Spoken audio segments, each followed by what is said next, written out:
15 شعبان کی جو رات ہے اور 15 شعبان کا روزہ، اس کے حوالے سے بہت زیادہ لوگ سوال پوچھ رہے ہیں، تو میں نے ارادہ کیا میں ایک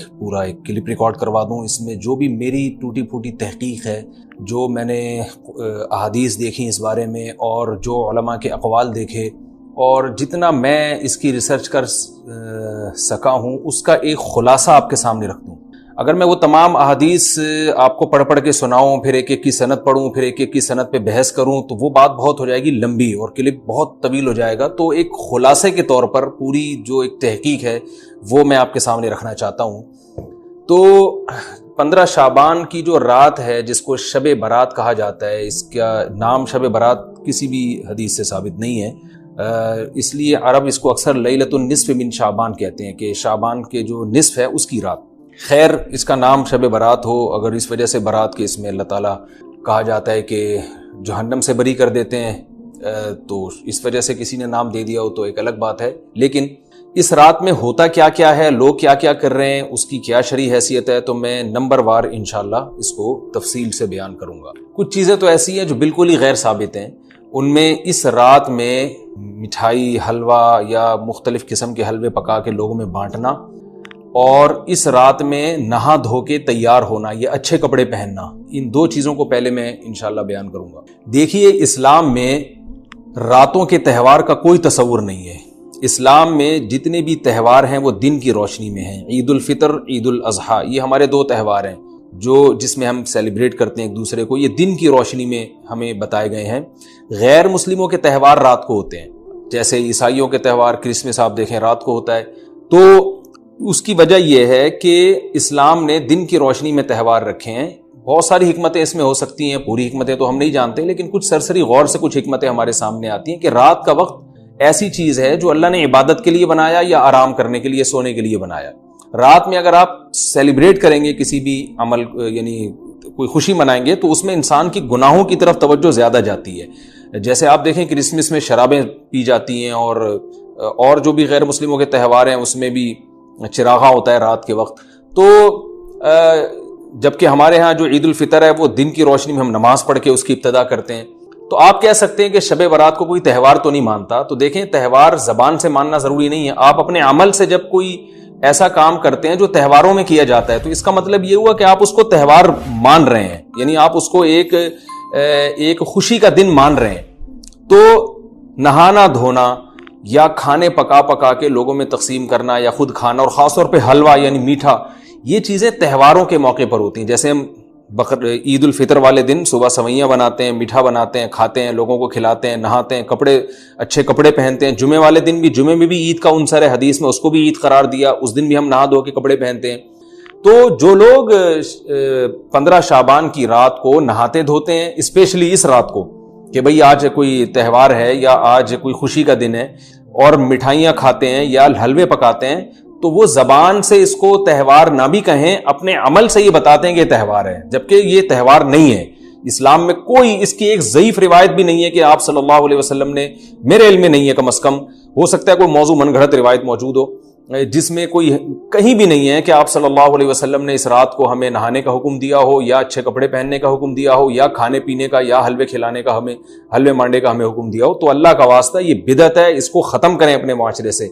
اور اسلام میں تہوار کا ٹائم دن میں ہوتا ہے۔ عید الفطر، عید الاضحیٰ ہے جس میں ہم دن میں قربانی کرتے ہیں اور کھاتے ہیں، پیتے ہیں، نہاتے ہیں، دھوتے ہیں۔ راتوں کے یہ کام نہیں ہے، رات کو آپ سوئیں یا عبادت کریں۔ تو ایک چیز تو یہ تھی جو میں بتانا چاہ رہا تھا۔ دوسری چیز، اس رات کو قبرستان جانا۔ دیکھیے، اس بارے میں حدیث پیش کی جاتی ہے، مشہور حدیث ہے، لوگ سنتے رہتے ہیں کہ نبی صلی اللہ علیہ وسلم رات کو اٹھے اور امی عائشہ رضی اللہ تعالیٰ عنہ بھی آپ کے پیچھے چلی گئیں، اور آپ صلی اللہ علیہ وسلم جنت البقیع میں مغفرت کی دعا مانگ کے تشریف لے آئے واپس۔ تو یہ حدیث انتہائی درجے کی ضعیف حدیث ہے، اور ایک تو ضعیف حدیث ہے، دوسری بات یہ کہ اگر ہم تھوڑی دیر کے لیے فرض کر لیں یہ صحیح حدیث ہے، اور ہم کہتے ہیں کہ بھئی نبی صلی اللہ علیہ وسلم نے یہ عمل کیا ہے، تو صحابہ میں سے کسی سے ضعیف حدیث سے بھی ثابت نہیں ہے کہ کوئی اس رات قبرستان گئے ہوں۔ حضرت ابو بکر کے بارے میں کوئی روایت نہیں ملتی کہ اس رات قبرستان گئے ہوں، حضرت عمر کے بارے میں کوئی روایت نہیں ملتی، یہ کسی ایک صحابی کے بارے میں نہیں۔ تو آپ مجھے بتائیں کہ یہ کیسی سنت ہے کہ جو صحابہ کی سمجھ میں نہیں آئی اور ہماری سمجھ میں آ گئی ہے؟ تو مشرکین مکہ یہ کہا کرتے تھے، لو کان خیرا ما سبقونا الیہ، قرآن مجید کی آیت ہے کہ اگر یہ اسلام میں کوئی خیر ہوتی تو یہ صحابہ ہم سے پہل نہ کرتے. یہ صحابہ نے ہم سے پہل کیا ہے، اس کا مطلب ہے یہ اسلام خیر کا کام نہیں ہے. تو مشرکین کو صحابہ سے چونکہ نفرت تھی، اس لیے کہتے تھے کہ یہ چونکہ اسلام کو فالو کر رہے ہیں تو یہ اس کی علامت ہے کہ اسلام خیر نہیں ہے، کیونکہ خیر میں تو ہم صحابہ سے آگے ہوتے ہیں. اپنے بارے میں ان کا یہ اس خوش فہمی میں مبتلا تھے وہ. لیکن ہماری رائے کیا ہے؟ ہم یہ کہتے ہیں کہ لو کان خیرا لسبقونا الیہ. وہ کہتے تھے لا سبقونا، ہم کہتے ہیں لسبقونا، کہ اگر کوئی بھی خیر کا کام ہے تو صحابہ ہم سے ضرور اس میں پہل کریں گے. یہ ہو نہیں سکتا کہ خیر کا کام وہ ہم کریں اور صحابہ نے نہ کیا ہو. تو اسی طرح میں یہ عرض کرتا ہوں کہ دیکھیں، اگر قبرستان جانا اس رات میں سنت عمل ہوتا تو صحابہ یقیناً جایا کرتے. کوئی ایک صحابی تو گیا ہو. یہ کیسی بات ہے جو صحابہ کی سمجھ میں نہیں آئی اور ہماری سمجھ میں آ رہی اور ہم قبرستان جا رہے ہیں اس رات کو. چلیں اگلا اسٹیپ تھوڑی دیر کے لیے فرض کر لیتے ہیں کہ نبی صلی اللہ علیہ وسلم جو ایک رات قبرستان گئے، فرض کر لیں وہ حدیث بھی صحیح ہے. یہ بھی فرض کر لیں کہ صحابہ اگرچہ نہیں گئے مگر ہم صحابہ سے بھی زیادہ آگے نکلنے کی کوشش کرتے ہیں اور صحابہ کو سمجھ میں نہیں آیا، ہمیں سمجھ میں آ گیا. تو چلیں فرض کر لیں تھوڑی دیر کے لیے کہ اس رات کو جانا ہم سنت مان لیتے ہیں، آپ کے دلائل ہم مان لیتے ہیں اور صحابہ کی سمجھ میں نہیں آئے لیکن ہماری سمجھ میں زیادہ آ رہا ہے. ہم فرض کر لیتے ہیں، مان لیتے ہیں کہ اس رات قبرستان جانا سنت ہے. تو آپ مجھے بتائیں، نبی نے جو عمل جس طرح سے کیا ہو اس طرح سے سنت ہوگا، یا آپ اپنی طرف سے جس کو ہم پشتوں میں کہتے ہیں اخپل طریقے سے کرنا سنت ہے؟ نبی نے فجر کی 2 رکعتیں پڑھی ہیں اور ہر رکعت میں 2 سجدے کیے ہیں. آپ اگر فجر کی 3 رکعتیں پڑھیں گے تو کیا نماز ہو جائے گی آپ کی؟ اب آپ دلیل میں یہ کہیں کہ نبی نے فجر کی نماز پڑھی ہے تو مجھ پر بھی لازم ہے. تو بھائی نبی نے پڑھی ہے تو جیسے نبی کے پڑھنے سے آپ پر پڑھنا لازم ہو گیا تو جس طرح سے پڑھی ہے اسی طرح پڑھنا لازم ہوگا، اخپل طریقے سے پڑھنا لازم نہیں ہوگا. تو اسی طرح یاد رکھیں، فرض کر لیں کہ نبی قبرستان گئے ہیں اور یہ قبرستان جانا سنت ہے، تو نبی کس طرح گئے ہیں اور کتنی دفعہ گئے ہیں؟ نبی رات کو چپکے سے اٹھ کے گئے ہیں. کوئی کسی کو آپ نے جمع نہیں کیا، کسی کو بتایا تک نہیں، جو اس حدیث سے پتا چل رہا ہے ہمیں. اگرچہ یہ ضعیف حدیث ہے لیکن فرض کر لیں یہ صحیح ہے. تو کہیں پتہ بھی نہیں چل رہا، چپکے سے قبرستان گئے اور چپکے سے واپس آئے اور پوری زندگی میں ایک دفعہ گئے. جبکہ ہمارے ہاں ہر سال قبرستان میں لوگ جا رہے ہیں. جب بھی شب برات آتی ہے لوگ قبرستان جاتے ہیں ہر سال. نبی ایک دفعہ گئے اور آپ ہر سال جا رہے ہیں. نمبر 2، جاتے جتھوں کی شکل میں، نبی تو چپکے سے گئے ہیں. تو آپ رات کو 2-2:30 بجے ذرا چپکے سے اٹھیں اور تنہائی میں جب قبرستان میں وحشت ہو اور اندھیرا ہو اور وہاں قبرستان جائیں، اتنا دم ہے آپ میں، تو ہم کہیں گے بھائی آپ نے نبی کی سنت کو زندہ کیا ہے. لیکن آپ تو جتھوں کی شکل میں جا رہے ہیں، نہا دھو کے جا رہے ہیں، خوشبو لگا کے جا رہے ہیں، تیار ہو کے جا رہے ہیں، اور جو کچھ وہاں خرافات ہو رہی ہیں قبرستان میں وہ تو ساری دنیا کو معلوم ہے. میلے ٹھیلے لگے ہوئے ہیں وہاں پہ، گولے گنڈے بک رہے ہیں، برگر بک رہے ہیں، گول گپے بک رہے ہیں وہاں پہ، اور پھول الگ بک رہے ہیں، ہار پھول قبروں پہ چڑھانے کے لیے. کیا بدماشی ہے یہ! کیا منہ دکھائیں گے رسول اللہ صلی اللہ علیہ وسلم کو قیامت کے دن؟ آپ کے سامنے کیا وہ حدیث نہیں ہے کہ نبی صلی اللہ علیہ وسلم نے فرمایا کہ روایت میں آتا ہے کہ کچھ لوگ قرب میدان حشر میں آئیں گے تو ان کے چہرے ایسے ہوں گے جیسے میری امت کے چہرے ہوتے ہیں، میری امت کی شکل ہوتی ہے. حدیث کا مفہوم میں بیان کر رہا ہوں. تو جب وہ حوض کوثر کا پانی پینے کے لیے میرے پاس آئیں گے تو فرشتے ان کو بھگائیں گے، سحقن سحقن. تو آپ صلی اللہ علیہ وسلم پوچھیں گے یہ تو میری امت ہے، آپ تو فرشتے کیا کہیں گے کہ یہ آپ کی وہ امت ہے جنہوں نے آپ کے دنیا سے جانے کے بعد دین میں ایسی چیزیں ایجاد کر لی تھی جن کا آپ نے حکم نہیں دیا. تو آپ کیا فرمائیں گے؟ سحقن سحقن، دور کرو ان سے. تو ایسا نہ ہو کہ ہم قیامت کے دن رسول اللہ صلی اللہ علیہ وسلم کی شفاعت سے محروم ہو جائیں. تو اللہ کا واسطہ قبرستان مت جائیں اس رات، گھر میں بیٹھیں آرام سے، یہیں بیٹھ کے میت کے لیے مغفرت کی دعا کریں. اور اگر آپ سمجھتے ہیں نہیں یہ حدیث بالکل صحیح ہے اور جانا لازمی ہے تو پھر تنہائی میں جائیں، ایسے قبرستان کا انتخاب کریں جہاں آپ کے علاوہ کوئی بھی نہ ہو، اور پھر چپکے سے جائیں اور پتلی گلی سے واپس آ جائیں. آپ اگرچہ ہم تو اس کو بھی نہیں مانتے لیکن اگر کرنا ہے تو پھر اس طریقے سے عمل کریں اگر آپ حدیث کو فالو کرنا چاہتے ہیں آپ اپنے خیال کے مطابق. تو یہ 2 باتیں ہو گئی. ایک تیسری چیز کیا ہے؟ کیا قرآن اس رات میں نازل ہوا ہے اور تقدیر کے فیصلے اس رات میں ہوتے ہیں؟ دیکھیے قرآن میں 2 جگہ اللہ نے اس مضمون کو بہت وضاحت سے بیان کیا. ایک سورہ دخان میں انا انزلناہ فی لیلۃ مبارکہ کہ ہم نے اس کو مبارک رات میں نازل کیا، اور اللہ نے فرمایا فیہا یفرق کل امر حکیم، اس میں حکمت والے فیصلے ہوتے ہیں اس رات میں.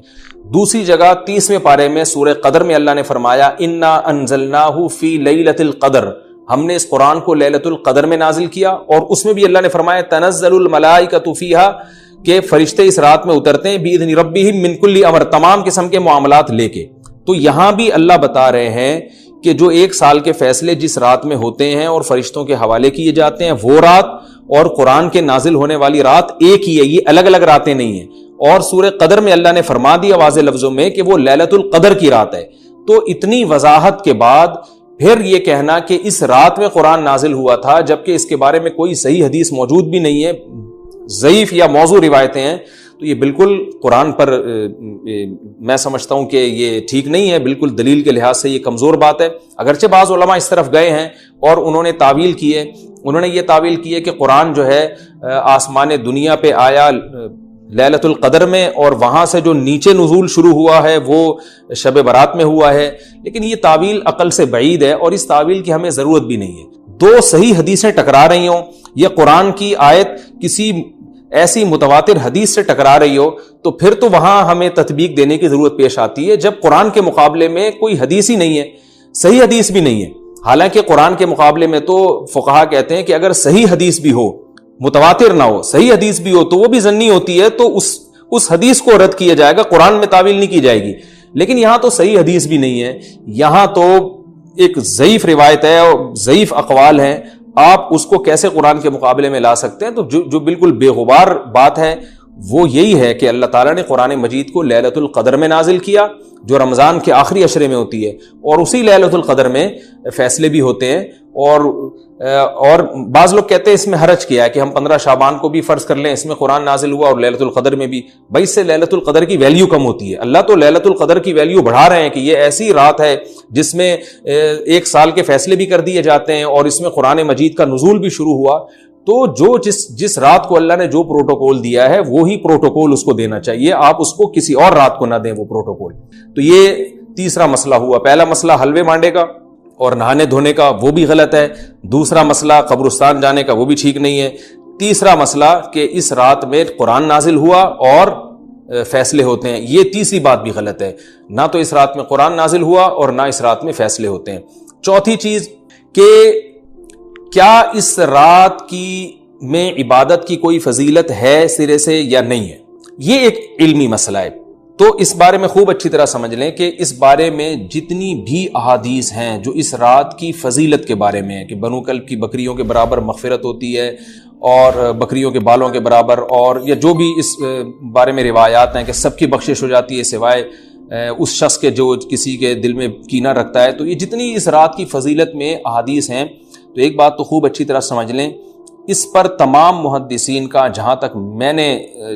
دیکھا ہے، تمام محدثین کا اتفاق ہے کہ اس کی فضیلت میں صحیح حدیث ایک بھی نہیں ہے۔ اس رات کی فضیلت میں ایک بھی صحیح حدیث موجود نہیں ہے، لیکن ضعیف روایتیں اتنی کثرت سے ہیں کہ ایک الگ محدثین کا اصول ہے کہ جب ضعیف روایتیں کی سندیں زیادہ ہو جائیں تو وہ حسن بن جاتی ہے، یعنی قابل قبول ہو جاتی ہے وہ، کیونکہ بہت ساری کمزور چیزیں مل کے اس میں کچھ قوت پیدا کر دیتی ہیں۔ تو اب جن علماء نے احادیث کے ضعف کی طرف دیکھا کہ ایک بھی صحیح روایت نہیں ہے، انہوں نے اس رات کا بالکلیہ انکار کر دیا کہ اس رات کی سرے سے کوئی فضیلت نہیں ہے۔ لیکن جن علماء نے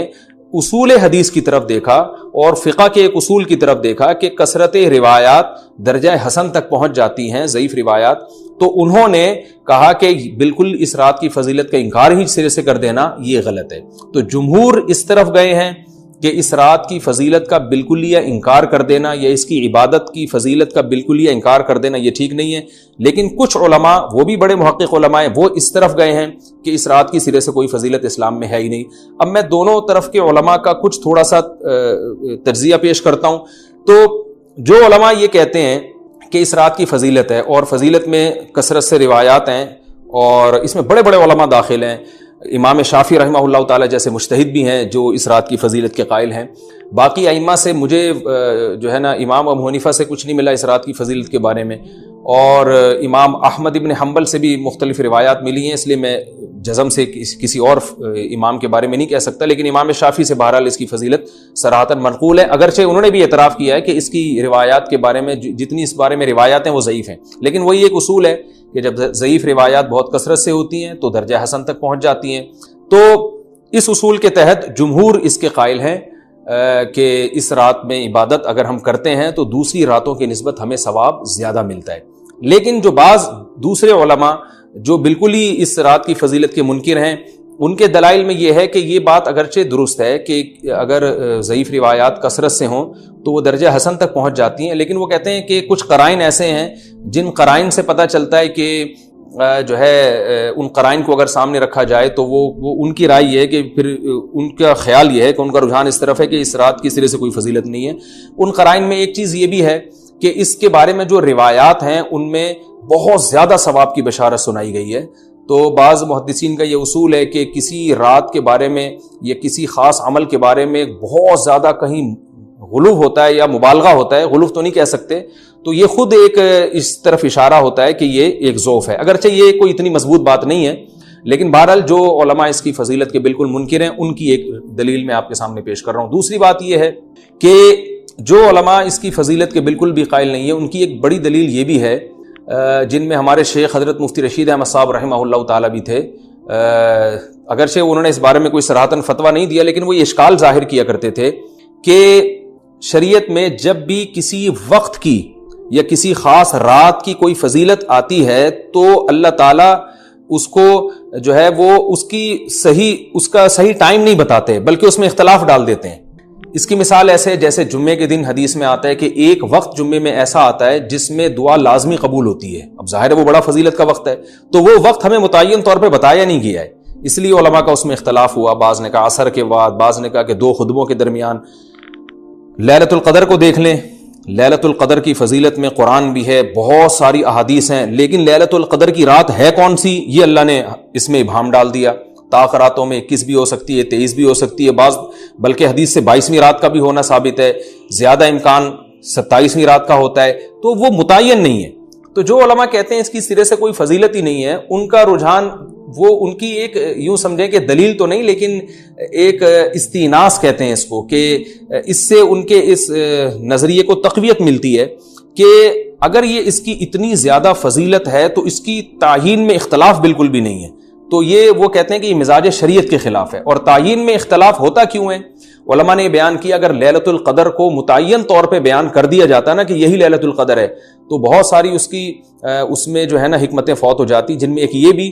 کہ اس رات میں جہاں عبادت کا ثواب بہت ہے گناہ کا عذاب بھی بہت ہے، پھر اگر اس رات میں کوئی گناہ کرتا تو وہ اللہ کے عذاب سے نہ بچ پاتا، کیونکہ وہ اللہ متعین کر دیا کہ یہ لیلۃ القدر ہے، تو کیسے تم اس میں گناہ کر رہے ہو؟ اب معاملہ اللہ نے مبہم رکھ دیا کہ بھئی یہ بھی ہو سکتی ہے تو اگلے دن بھی ہو سکتی ہے۔ اور ایک فائدہ یہ بھی اس میں رکھا متعین نہ کرنے میں کہ لیلۃ القدر انہی کو ملے جو تلاش کریں، جو پورا عشرہ جاگیں گے ان کو لیلۃ القدر ملے گی۔ اگر اللہ اسپیسیفک دن بتا دیتا کہ 21ویں ہے، 23ویں ہے یا 25ویں ہے یا 22ویں ہے تو بہت سارے لوگوں کو لیلۃ القدر مل جاتی، تو اللہ نے جو مبہم رکھا ہے نا، تو ایک رات کی فضیلت اللہ نے بڑھا دی مگر اس کی تعیین میں ابہام پیدا کر دیا تاکہ جو پورا عشرہ جاگے گا اسی کو لیلۃ القدر ملے گی، اس کے علاوہ ہر آدمی کو نہ ملے۔ وہ ایک اللہ کی ایک حکمت ہو سکتی ہے اس میں۔ تو یہ 2 حکمتیں ہیں کہ اس میں گناہ اگر کوئی کرے تو اس پر عذاب نہ آ جائے، کیونکہ اگر متعین کر دیا جائے گا تو پھر گناہ کیسے تم کر رہے ہو اس رات میں، تو اللہ نے اس میں بھی ابہام پیدا کر دیا۔ جو گناہ کرنے والا ہے اگرچہ وہ بڑا گناہ گار ہے اس رات میں، چاہے وہ رمضان کا آخری عشرے میں کسی رات میں بھی گناہ کرتا ہے، لیکن کم از کم اتنا عذر تو ہے کہ اس کو کیا پتا تھا کہ یہ آج لیلۃ القدر ہوگی۔ تو جو 15 شعبان کی رات ہے اس کی بہت زیادہ فضیلت ہے، تو پھر یہ رات کو متعین کیوں کر دیا گیا؟ یہ ان علماء کی دلیل میں بیان کر رہا ہوں جو اس کی فضیلت کے بالکل بھی قائل نہیں ہے، لیکن بہرحال حقیقت یہ ہے کہ جمہور علماء اس کی فضیلت کے قائل ہیں، کیونکہ یہ جو میں نے دلائل دیے کہ وہ علماء جو اس کی فضیلت کے سرے سے منکر ہیں ان کے یہ دلائل کو ہم دلیل نہیں کہیں گے بلکہ استئناس کہیں گے، کہ استئناس کہتے ہیں کہ ایک چیز استدلال نہیں ہے بلکہ ان اپنے نظریے کی تقویت کے طور پر ایک چیز کو پیش کر دینا جس سے یہ لگتا ہو کہ واقعی یہ صحیح کہہ رہے ہیں، اس کو استئناس کہتے ہیں۔ میں جو آسان لفظوں میں سمجھانے کی کوشش کر رہا ہوں، اور ایک استدلال کہتے ہیں کہ ایک ریسرچ کو، ایک پوری تحقیق کو۔ تو جمہور کا مذہب ایک اصول پر مبنی ہے کہ بھئی اتنی ساری روایات ہیں اور ضعیف ہیں، ان میں ٹھیک ہے کچھ موضوع بھی ہیں لیکن بہت ساری ایسی ہیں جو موضوع بھی نہیں ہیں، تو ضعیف روایات ہیں جب اتنی کثرت سے ہیں اور اس میں ہے بھی عبادت کا تذکرہ تو عبادت کرنے میں کوئی حرج بھی نہیں ہے، تو لہذا انہوں نے اس کو جو ہے نا اس کو دلیل بنایا ہے اور اصول کے لحاظ سے یہ بات درست ہے۔ تو اس اصول کو اگر کوئی فالو کرنا چاہے تو اس رات کی عبادت اس کے لیے بالکل ٹھیک ہے اور اللہ کی رحمت سے امید ہے کہ اس میں اس کو ثواب زیادہ ملے گا۔ تو جمہور ایک طرف ہیں اور بعض علماء دوسری طرف ہیں۔ تو یہ میں نے صرف اس لیے بیان کر دیا کہ اس رات کی فضیلت میں اتفاق نہیں ہے بلکہ مختلف فی ہے، مجتہد فی ہے، اختلاف رائے اس میں ہو سکتا ہے۔ تو اگر کوئی عالم اس رات کی فضیلت کا بالکلیہ انکار کرے اور ان علماء کا بھی احترام کرے جو اس رات کی فضیلت کے قائل ہیں تو پھر اس عالم پر رد کرنے کا حق نہیں ہے۔ دوبارہ میں اپنی بات کو ریپیٹ کرتا ہوں، اگر کوئی عالم یہ کہے کہ اس رات کی سرے سے کوئی فضیلت نہیں ہے تو اس عالم پر طعن و تشنی جائز نہیں ہے، کیونکہ ان کے بھی کچھ نہ کچھ استدلالات ہیں۔ ہاں، اگر کوئی عالم اس رات کی فضیلت کا انکار کر کے جمہور کے مذہب کو بالکل غلط قرار دیں اور اس عمل کو، یہاں اس رات کی عبادت کو بالکل بدعت قرار دیں، اور جو اس رات میں عبادت کر رہے ہیں یا اس کی فضیلت کے قائل ہیں ان کو بدعتی قرار دیں، تو یہ غلو ہو جائے گا، یہ زیادتی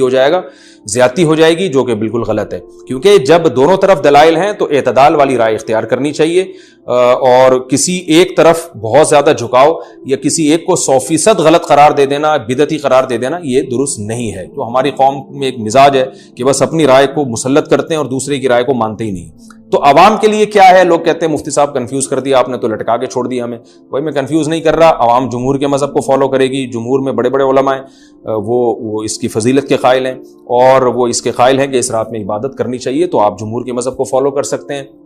تو اب یہ بات تو ہو گئی، جمہور کا مذہب میں نے آپ کو بتایا کہ وہ اس رات میں فضیلت کے قائل ہیں کہ اس رات میں عبادت کرنی چاہیے،